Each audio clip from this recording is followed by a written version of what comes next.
Hello dear students, हमारा जो आज का टॉपिक है that is realistic theory of international relations. इसमें लेकिन हमारा जो मेन फोकस रहेगा वो Kenneth Walters theory of international relations या जिसे नियो रियलिज्म भी कहते हैं। रियलिज्म को जब हम डिफाइन करते हैं, हम कहते हैं कि realism is accurate description of A phenomena, yani instead of idealizing a particular phenomena, the realist tries to describe it as it is instead of as it should be। यानी एक चीज कैसे बिहेव करती है ये कहने के बजाय कि उसको कैसे बिहेव करना चाहिए। और इंटरनेशनल रिलेशंस में रियलिज्म जो है उस थ्योरी को कहते हैं जो क्लेम करती है कि ये एक्यूरेटली इंटरनेशनल पॉलिटिक्स की रियलिटी को एक्सप्लेन करती है।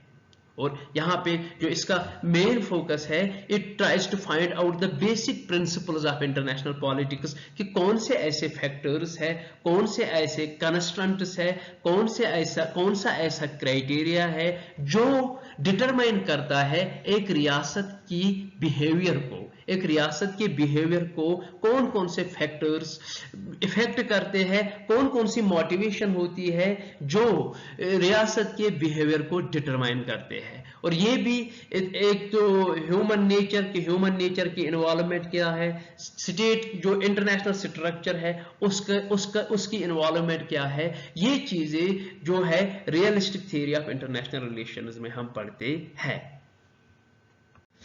नाउ जो बेसिक assumptions या premises है रियलिज्म के, उनमें सबसे पहला है कि pessimistic view of human nature कि रियलिस्टिक्स से that man is a selfish egoistic being, man is an aggressive being, for his self interest he can any time attack another body for his interests, or he is egoistic, he will always try to have power over others। दूसरा जो है कि जो दूसरा assumption ये है कि जो international relations they are necessarily conflictual, और war is the permanent condition of international relations, and जो इंटरनेशनल कॉन्फ्लिक्ट्स है they can be resolved, ultimate resolution is only through the war, यानी violence is one of the major weapon through which international conflicts can be resolved. जो तीसरा है कि जो रियलिस्ट्स हैं ये बहुत ज्यादा वैल्यू करते हैं स्टेट के सर्वाइवल के लिए, नेशनल सिक्योरिटी के लिए, यानी जो स्टेट का ऑब्जेक्टिव है, जो गवर्नमेंट का ऑब्जेक्टिव है,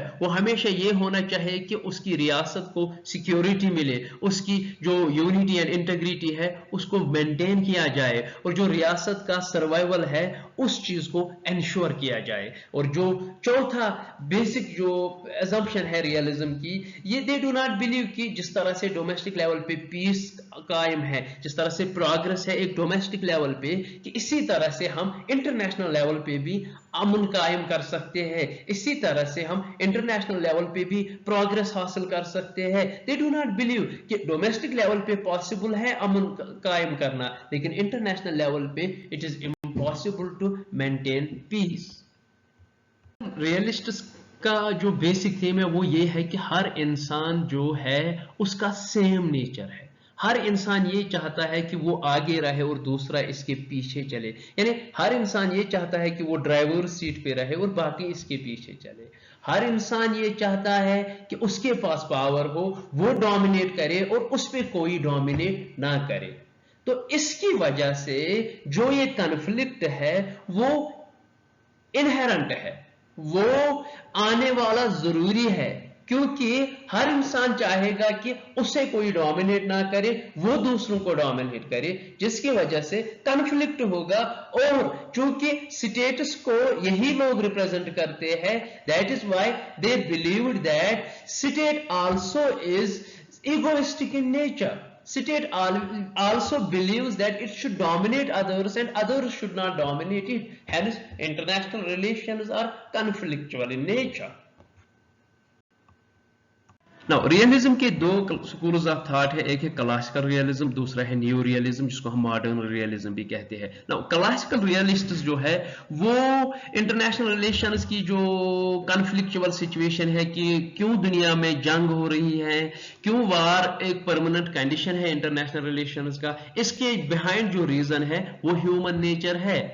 जैसे कि जो इंसान है, इंसान एसेंशियली एक इगोइस्टिक बीइंग है, ये पावर को डिजायर करता है, ये एग्रेसिव है, ये सेल्फिश है, अपने इंटरेस्ट के लिए ये एग्रेसिव बन जाता है, और इंसान हमेशा चाहता है कि वो ड्राइवर सीट में रहे, वो दूसरों को हराए, वो दूसरों को डोमिनेट कर सके, उसे कोई डोमिनेट ना करे। और इसकी वजह से हम जब इंटरनेशनल रिलेशंस की हिस्ट्री देखते हैं, वो पूरी हिस्ट्री है हिस्ट्री ऑफ वार, कि wars have been recurrently occurring in international relations. अब चूंकि इंसान सेल्फिश है, चूंकि इंसान इगोइस्टिक है, चूंकि इंसान एग्रेसिव है, ये जो इंसानों का नेचर है, यही नेचर बाद में हम स्टेट के बिहेवियर में देखते हैं। यानी indirectly classical realists believe states are aggressive, states are egoistic because of the human nature. इसके बरक्स जो न्यो रियलिस्ट्स है, या जिसे हम मॉडर्न रियलिज्म भी कहते हैं, ये भी इस चीज में बिलीव करते हैं कि इंटरनेशनल रिलेशन जो है ये रिलेशन ऑफ पावर स्ट्रगल है, that war is permanent condition, ये भी इस चीज में यकीन रखते हैं। लेकिन ये इसके बिहाइंड जो रीजन है ह्यूमन नेचर को तस्वर नहीं करते हैं, बल्कि इनके नजदीक जो न्यो रियलिस्ट्स ये बोलते हैं बिकॉज ऑफ द स्ट्रक्चर, कि जो ये दुनिया की बनावट है, जो ये पावर डिस्ट्रीब्यूशन है दुनिया में, जो स्ट्रक्चर इंटरनेशनल स्ट्रक्चर है वर्ल्ड में, वो स्ट्रक्चर रिस्पॉन्सिबल है इस पावर स्ट्रगल के लिए। यानी instead of human nature it is the international structure that is responsible for power struggle and वार। तो जिनमें जो सबसे अहम और प्रोमिनेंट न्यो रियलिस्ट था वो केनेथ वाल्टर्स था, जिसने 1979 में एक फेमस बुक लिखी थ्योरी ऑफ इंटरनेशनल रिलेशंस। तो इसमें ये एक साइंटिफिक एक्सप्लेनेशन देता है हमें कि किस तरह से जो ये इंटरनेशनल पॉलिटिकल सिस्टम फंक्शन करता है। तो इसमें जो इसका पहला जो स्टार्टिंग पॉइंट वो क्लासिकल्स की तरह ही था कि जो स्टेट है वो मेन एक्टर है, और जो ये ऑपरेट कर रहे हैं ये ऑपरेट कर रहे हैं एनार्की में, यानी there is no superior power ruling over the system. लेकिन बाद में जो ये क्लासिकल से ये डिपार्ट करता है कि ह्यूमन नेचर इस पावर स्ट्रगल के लिए रिस्पॉन्सिबल नहीं है। नाउ केनेथ वाल्टर्स की थियरी का जो मेन फोकस था वो स्ट्रक्चर ऑफ इंटरनेशनल सिस्टम था, कि पावर डिस्ट्रीब्यूशन कैसी है एक इंटरनेशनल पॉलिटिकल सिस्टम में। रिमेंबर क्लासिकल रियलिज्म की अगर हम बात करेंगे, वहां पे जो स्टेट लीडर यानी एक रियासत का लीडर कैसा है, एक रियासत का बादशाह कैसा है, उसका टेम्पर कैसा है, वो उसकी डिसीजन मेकिंग कैपेबिलिटी कैसी है, वो चीजें सेंटर ऑफ फोकस थी। लेकिन केनेथ वाल्टर्स ये कहता है कि एक लीडर का टेम्पर कैसा है वो मैटर नहीं करता है, बल्कि उसका जो डिसीजन है वो डिटरमाइन होता है कि पावर डिस्ट्रीब्यूशन कैसी है, यानी इंटरनेशनल स्ट्रक्चर कैसा है। तो जो केनेथ वाल्टर्स है वो कहता है कि दुनिया के अगर हम बात करेंगे जो स्टेट्स है वो सेम फंक्शन परफॉर्म कर रहे हैं, यानी they impose taxes, they provide security to the people, they provide socio economic goods to the people. But अब कौन स्टेट कितनी सिक्योरिटी प्रोवाइड करेगा, यानी किसके पास कितनी कैपेबिलिटी है, वो मैटर करता है। यानी केनेथ वाल्टर्स के नजदीक दुनिया में सम स्टेट्स है are more powerful and some states are less powerful, and the decision of a ruler is to be determined by the capabilities of his power. यानी क्या एक कंट्री अगर पावरफुल है, उसका जो डिसीजन है वो डिटरमाइन होगा उसके पावर से, ना कि उसके बादशाह के टेम्परमेंट से।